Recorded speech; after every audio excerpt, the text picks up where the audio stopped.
Good morning प्रिय विद्यार्थियों। कल मैंने अम्ल, क्षार और लवण के बारे में कुछ बातें बताई। शेष बातें आज उसमें एक तो अम्ल और क्षार की आर्यनिश अवधारणा, यानी कि जलीय विलयन में किस प्रकार वे आयनित होते हैं और कौन से आयन देते हैं, जिसके आधार पर हम अम्ल और क्षारों की व्याख्या करते हैं। तो आज का प्रथम बिंदु है अम्ल क्षार की अवधारणा। अम्ल व क्षार की आर्यनिश अवधारणा। आर्यनिश अवधारणा। पिछले वर्ष 3 धारणाएं थी, आर्यनियस, ब्रांस्टैट, लोरी और लुईस। इस बार केवल एक ही अवधारणा है, आर्यनिश अवधारणा, जिसके अनुसार अम्ल वे पदार्थ हैं जो जलीय विलयन में केवल धनायन प्रोटॉन H आयन के अलावा कोई धनायन नहीं देते हैं, अम्ल कहलाते हैं। वे पदार्थ जो जलीय विलयन में अपघटित होकर प्रोटॉन यानी H+ आयन प्रदान करते हैं, अम्ल कहलाते हैं। जैसे HCl, H2SO4, HNO3, CH3COOH।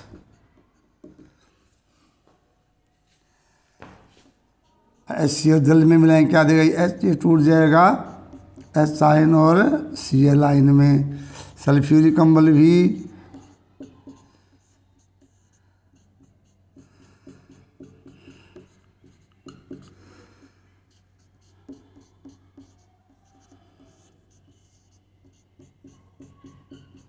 तो ये अम्लों का योजन है कि ये जलीय विलयन में हाइड्रोजन आयन देते हैं। और चूंकि जल भी एक ध्रुवीय अणु होता है, इसलिए विलयन में जो H आयन है वो जल अणु से क्रिया कर हाइड्रोनियम आयन में परिवर्तित हो जाते हैं। क्या बोलते हैं, नाम है हाइड्रोनियम आयन।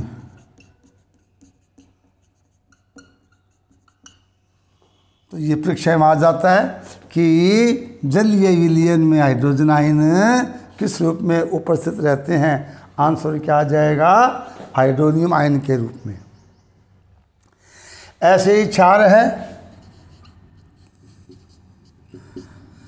ऐसे पदार्थ जो जल अपघटित होकर जलीय विलयन में OH- से बोलते हैं हाइड्रोक्सिल आयन। क्या बोलते हैं, हाइड्रोक्सिल आयन प्रदान करते हैं, क्षार कहलाते हैं। जैसे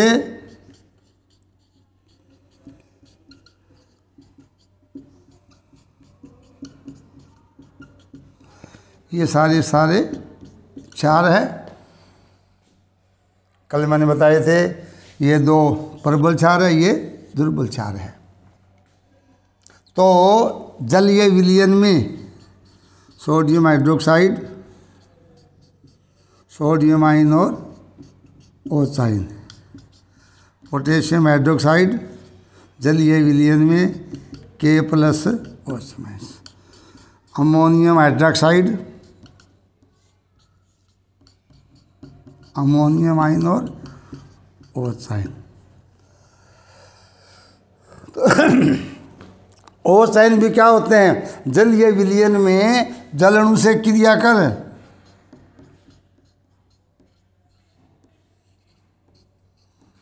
H3O2- बनाते हैं। तो ये अम्ल क्षार की आर्यनिश अवधारणा है। इसके बाद कल अम्ल की कुछ रासायनिक क्रिया रह गई थी, वो भी आप नोट कर लीजिए। आगे है अम्लों के रासायनिक गुण, यानी कुछ क्रिया है धातुओं से, धातु ऑक्साइडों से, कार्बोनेट से और बाइकार्बोनेट्स, यानी अम्लों की रासायनिक क्रिया या अम्लों के रासायनिक गुण।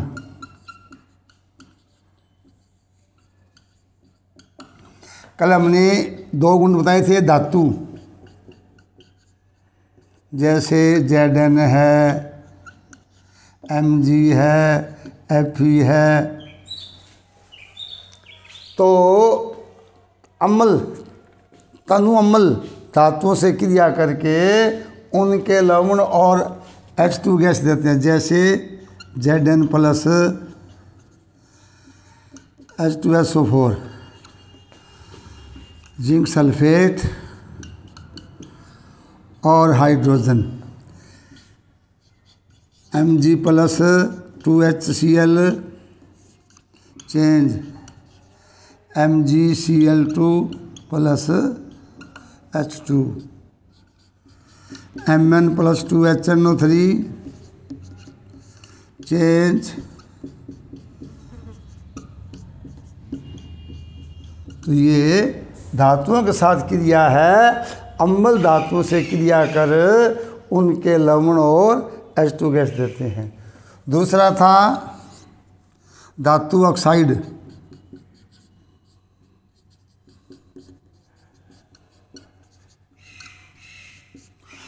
CaO, Na2O, K2O, MgO ... तो अम्ल धातु ऑक्साइड से क्रिया करके उनके लवण और जल का निर्माण करते हैं, जैसे CaO प्लस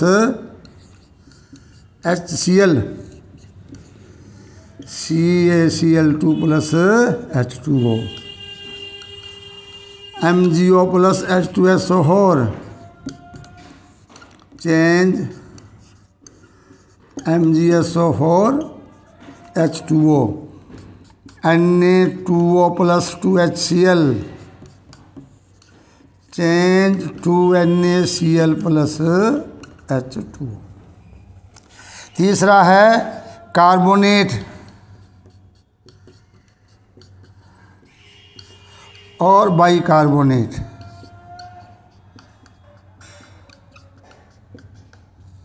कार्बोनेट और बाइकार्बोनेट, तो इसमें sodium carbonate, potassium carbonate, sodium bicarbonate, potassium bicarbonate. तो अम्ल है वो कार्बोनेट और बाइकार्बोनेट से क्रिया कर कार्बन डाइऑक्साइड गैस देते हैं, जैसे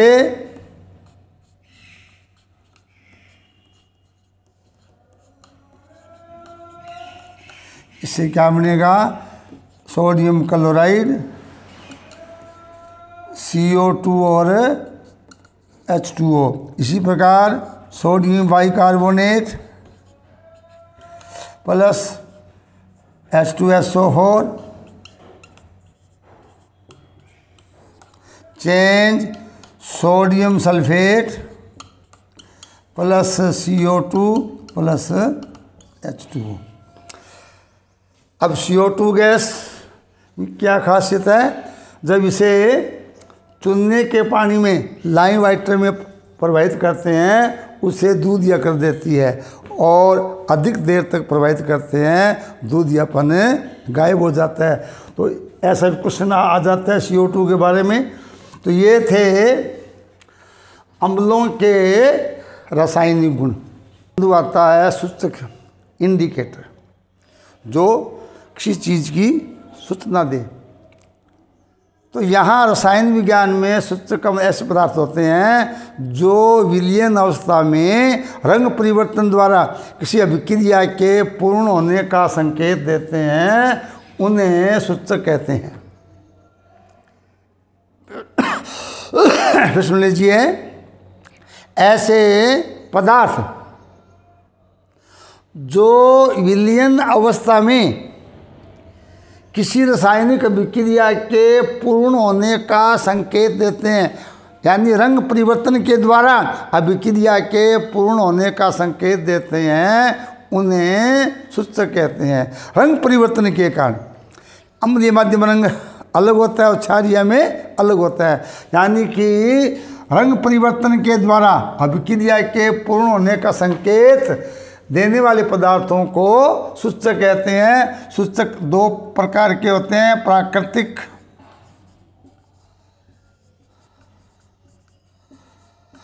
और दूसरा है संश्लेषित। प्राकृतिक और संश्लेषित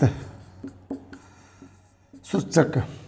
प्राकृतिक में लिटमस पत्थर आ जाएंगे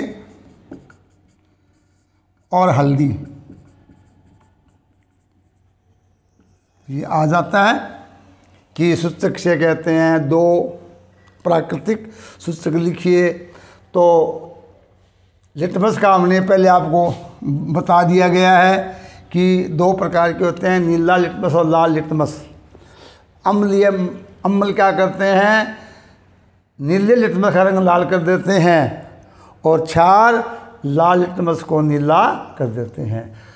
दो सूचक आपके संश्लेषित है क्या, मैथिल ऑरेंज, क्या है मैथिल ऑरेंज,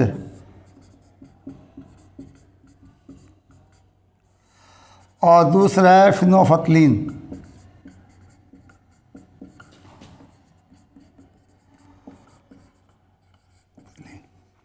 यानी कि अम्लीय माध्यम में, अम्लीय माध्यम और क्षारीय माध्यम,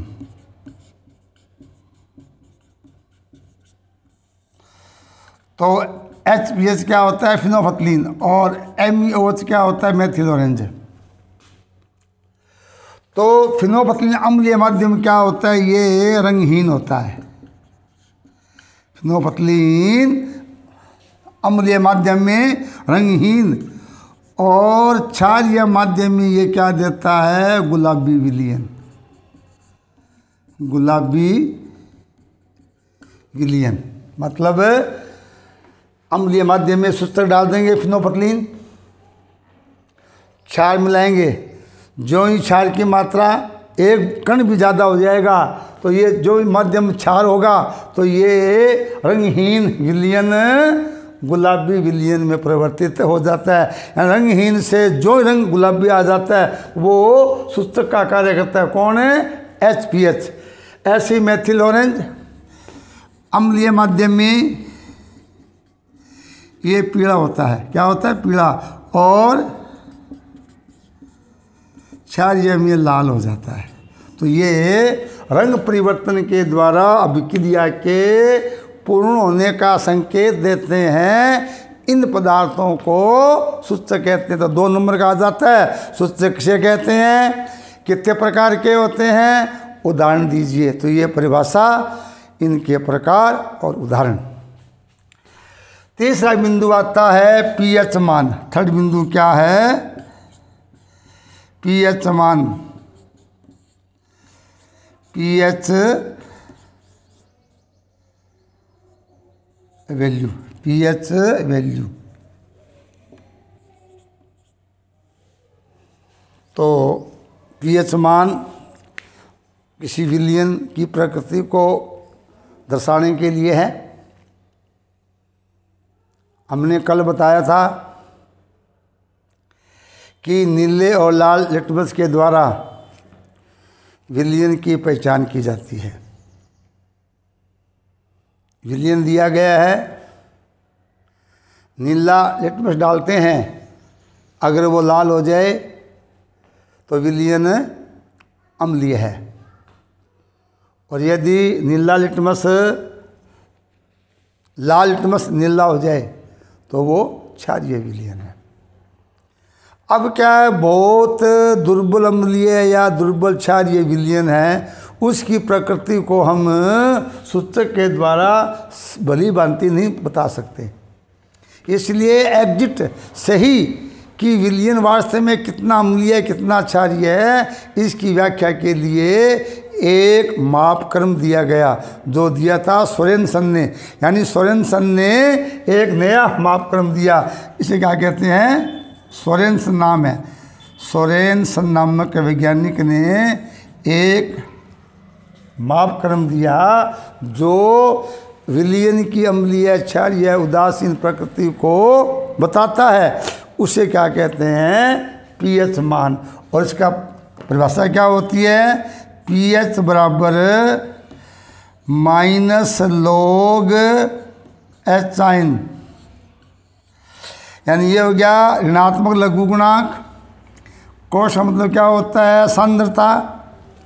H का मतलब हाइड्रोजन प्लस आयन, यानी हाइड्रोजन आयन की सांद्रता। परिभाषा क्या हुई? किसी विलयन की पीएच, किसी विलयन की पीएच उस विलयन में उपस्थित हाइड्रोजन आयनों का ऋणात्मक लघु गुणक होता है। फिर सुन लीजिए, किसी विलयन की पीएच विलयन में उपस्थित हाइड्रोजन आयनों के ऋणात्मक लघु गुणक को पीएच कहते हैं। पीएच बराबर -log हाइड्रोजन आयन की सांद्रता, ये है इसका सूत्र। अब इसमें एक मापक्रम होता है। इस पीएच मापक्रम में 0 से 14 तक अंक होते हैं। इसकी ऐसी बनावट है इसकी पीएच मापक्रम की।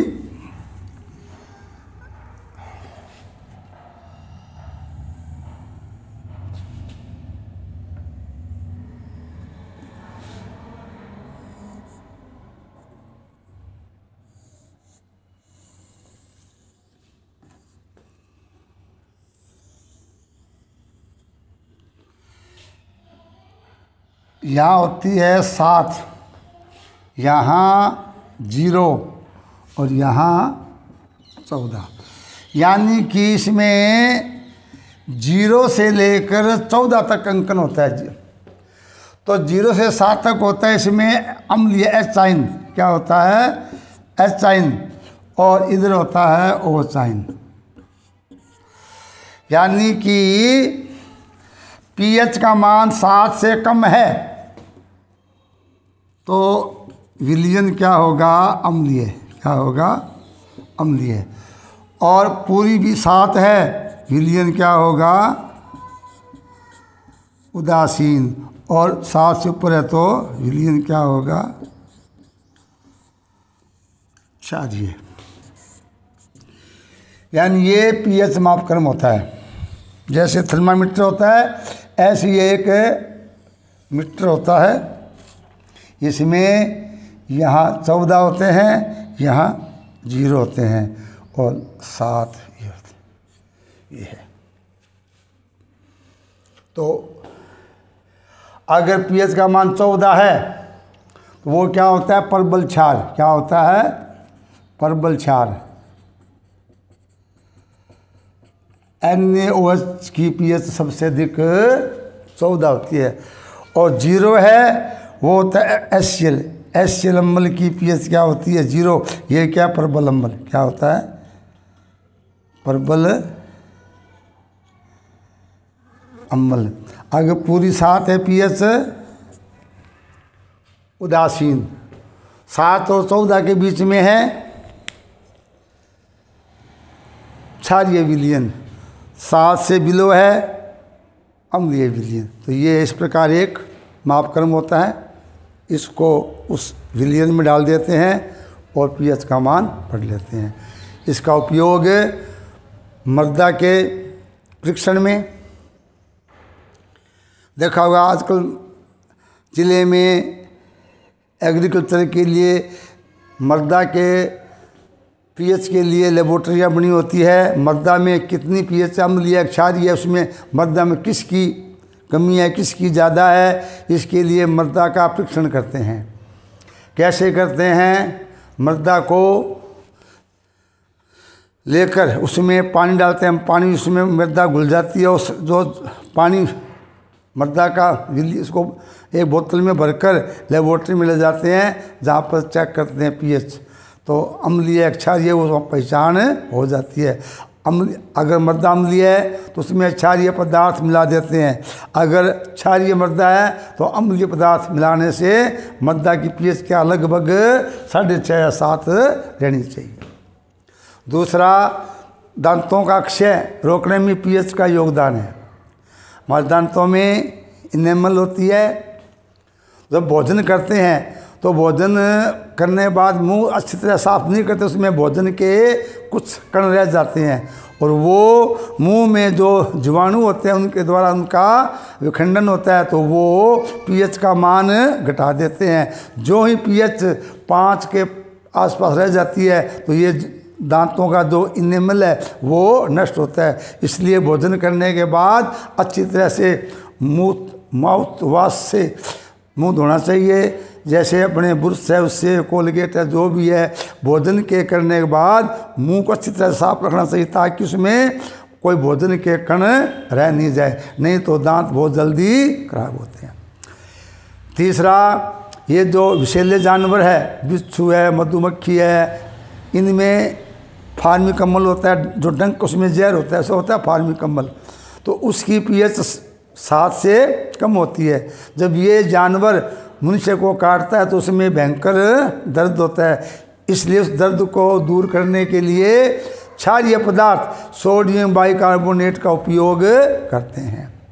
अम्लीय वर्षा के रूप में, जब अम्लीय वर्षा होती है, वायुमंडल में CO2 है, NO2, ये गैसें पानी में घुल जाती है और क्या बनाती है, अम्ल। जब ये वर्षा का जल जमीन पर आता है ये क्या कहलाता है, अम्लीय जल।